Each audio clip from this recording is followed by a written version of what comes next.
Hi again. Welcome back to the old 62. Today we're picking up with something you probably didn't expect. Um, so before there was the whole Black Lantern mess, and before that, Nekron was still a thing. Before that, he was more like a Grim Reaper sorts of character, but before that, he was an alien. And that Nekron was made by a totally different creator, but I'm pretty sure it inspired the one we have now. So let's get right into this. I don't know. I didn't expect this. Like when I found this guy, I was surprised because I thought the one we have was the beginning, because he used to look a lot different. He used to be like this white figure with more of a skeletal appearance. Like now he has more of a zombie appearance, but you probably like know all about the past of Nekron. I should do a video on Nekron, like the current Nekron. Okay, so if you don't know what I'm talking about, then you missed out on like the best event in DC Comics history, and that's Blackest Night. I think either Comicstorian or Comics Explained did a video all about Blackest Night, and you should just check that out. Yeah, I don't know. If I talk about it, like, I don't want to rip them off, because they're really big channels. But I can do a Let's Talk About on the current Nekron after this series. I guess I can do that. I might as well make a batch recording. Yeah, that sounds good. But, let's get into appearances, I guess. So, his first appearance was in Justice League of America number 128 in 1976. And it says that was his last appearance as well. But if we go to Related, it says 2 appearances. Okay, what's the other one?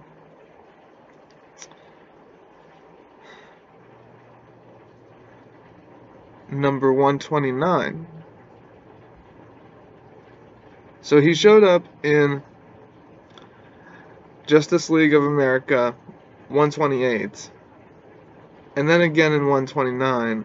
Why wasn't that counted at the bottom of his character block? Why wouldn't that count? I don't know. They really don't care about these characters, do they? So, anyways, let's get on into the history. Nekron, the alien, was an extra-dimensional alien who fed on the emotion of fear, specifically the most extreme fear of death, which is apparently called D-fear. I don't know. He was physically damaged by courage. So if you showed courage in front of him, he would just get,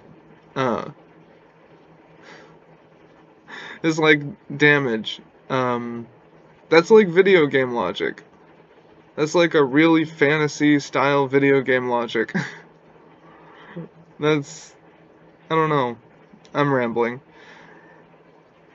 He first appeared attacking the JLA.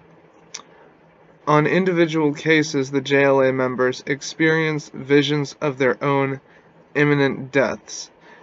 and as a result are filled with a resolve to quit risking their lives as superheroes, to disband the Justice League.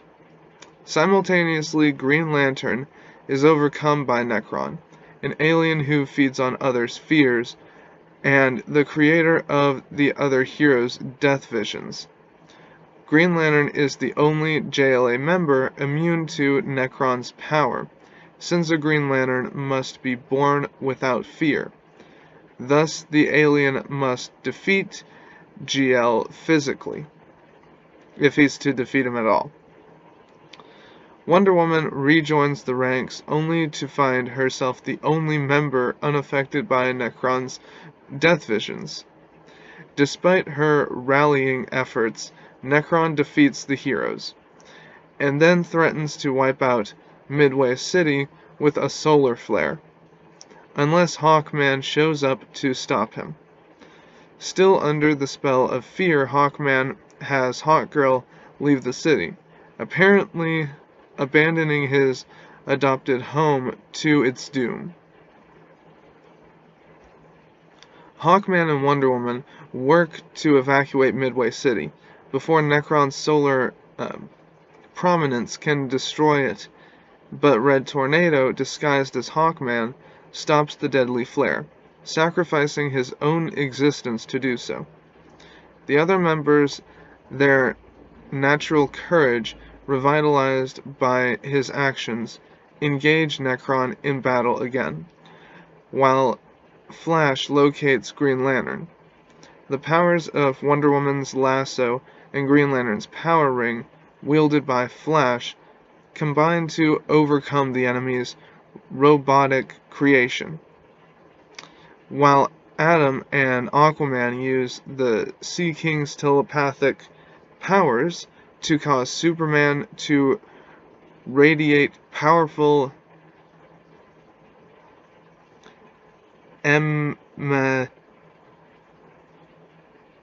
emanations, I don't know that word, of fear, luring Nekron to the JLA satellite. Oh, so they made Superman either feel fear or made it look like he was feeling fear, and that drove Nekron to the JLA satellite. Got you. Superman's super powerful fear causes Nekron to overdose on it and collapse in defeat. Nekron shrinks down to his natural size, small enough for a miniaturized Atom to pick up with the eye of a needle. So he just takes like a sewing needle and picks him up. And he was shrunk down too. So, okay then. He is placed in suspended animation in the JLA satellite. So he could have been in an episode of the 90s Justice League cartoon, because the satellite was in the show. They could have done that, but they didn't. Great. Now I gotta live with that information.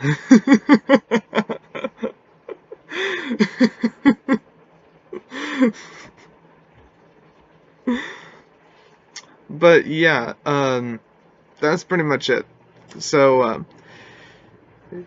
he sort of had powers. Would you consider that his powers? I don't know. What does his powers section on his article even say? I forgot to read that. Alright, one of his powers listed was empathy, so I had to look that up. Sometimes called emotion control or report. Empathy is the ability to perceive, replicate, and or correctly interpret other people's emotions. Okay. So, I think Marvel has like their own word for that. They just say empath. I think that's what they say. That's what they mean when they say that. I'm pretty sure they say that with Jean Grey. It has something to do with Jean Grey. So, size alteration is another one listed here. Nekron's standard size is very diminutive.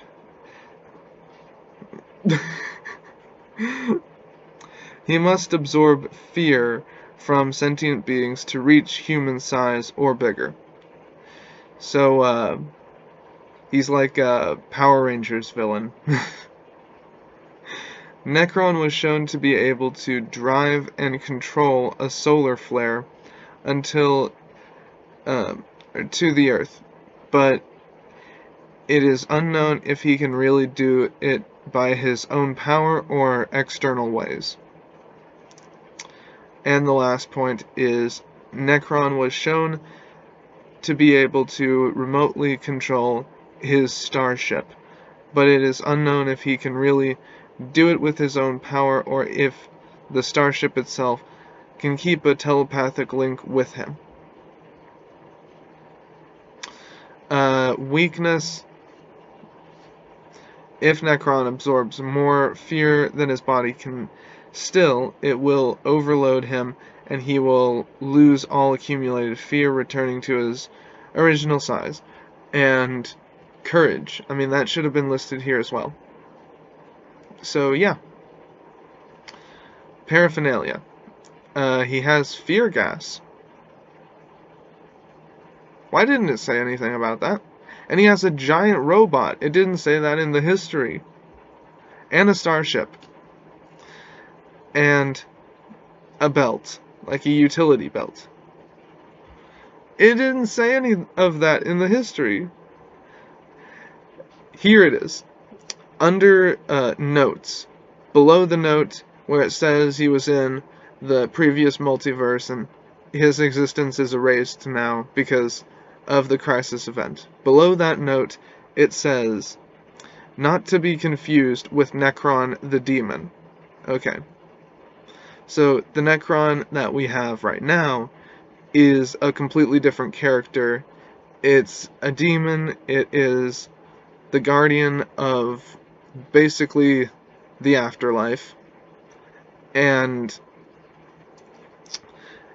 it was Nekron and Black Hand and Scar that started the Blackest Night event.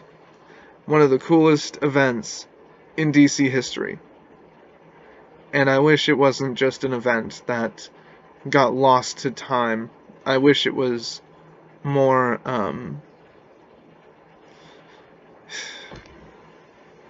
like, I wish it could be redone. I wish it was a regular thing. Because that makes the event like these characters. They're just throwaway characters. They're not needed.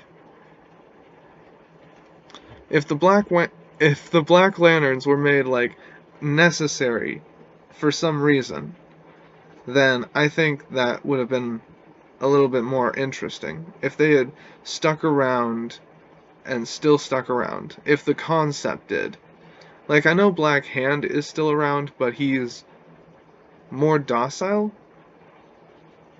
Because he got arrested by the Indigo Tribe. And then he was released. And then he resurrected Robin's parents. And had, like, his own personal circus. Until he was needed by Hal Jordan for, I don't even remember what. But, I remember whatever it was totally destroyed him.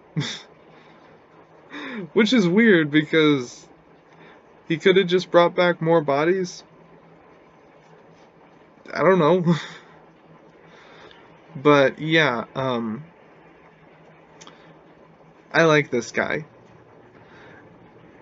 Maybe change the name now, or call him, like, Nekron 1. That would work, I guess. I mean, why not? But, I mean, he's obviously not cooler than the Nekron we have now. He's not cooler than the Demon Nekron. But he's still pretty awesome. I like characters that feed off fear, because it's like Sinestro and Atrocitus. Atrocitus doesn't really feed off fear, but he is intimidating, and that's just a part of his character. Characters like that, they make good villains.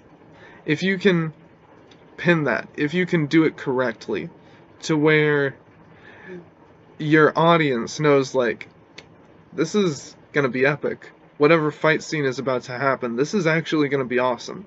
If you can do that to your audience, you made a good villain. And this guy would have done that. If I could read the comics he was in, I would like that. That would be nice. Because I can tell he would do that for me. But tell me what you think. I'll look forward to reading your comments. I always read them because I always give them a little heart to show you my love and appreciation for you watching my videos. So, I'll see you next time. Who do we have next time?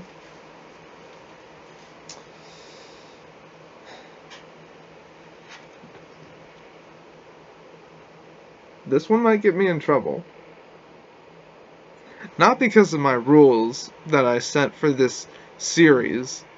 It doesn't break the rules. The character never came back. Not even in, like, a TV show or something. It might get me in trouble because, well, she wasn't really a Nazi, but she was raised by Nazis. So, yeah. And, she does have powers. I forget what her alignment was, like, if she was good or evil. But I think it was, like, whatever she felt like, given what was going on. So, we'll see. We will see. But, yeah. And I'll see you next time. Peace.